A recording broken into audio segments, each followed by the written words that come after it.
হাজাতি করেন নাই, হাজাতি করতেছেন কেন?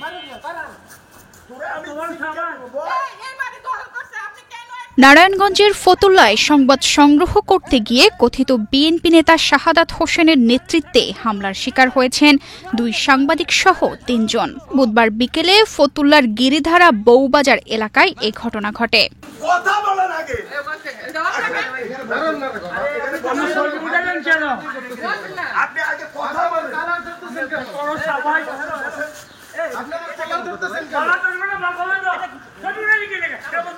জাগো নিউজের সাংবাদিক মোহাম্মদ আকাশ জানান, স্থানীয় এক নারীর জমি দখলের অভিযোগে খবর সংগ্রহে গেলে শাহাদাত ও তার লোকজন তাদের উপর অতর্কিত হামলা চালায়।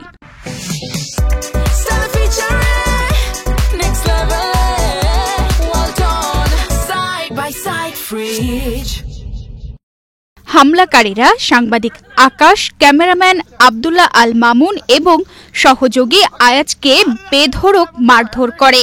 তাদের ক্যামেরা ও মোবাইল ফোন ভাঙচুর করে। এক পর্যায়ে তাদের একটি রুমে আটকে লাঠিসোঁটা ও রড দিয়ে পিটিয়ে রক্তাক্ত করা হয়।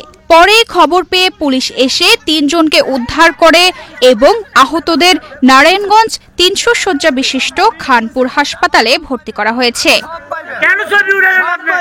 ফতুল্লা মডেল থানার পরিদর্শক আনোয়ার হোসেন জানান, এই ঘটনায় অভিযুক্ত শাহাদাতকে আটক করা হয়েছে। এছাড়া নারায়ণগঞ্জ জেলা পুলিশ সুপার মোহাম্মদ জসিমউদ্দিন বলেন, এই ঘটনার খবর জানতে পেরে ঘটনাস্থলে পুলিশ পাঠানো হয়েছে এবং ঘটনার আইনগত ব্যবস্থা নেওয়া হবে।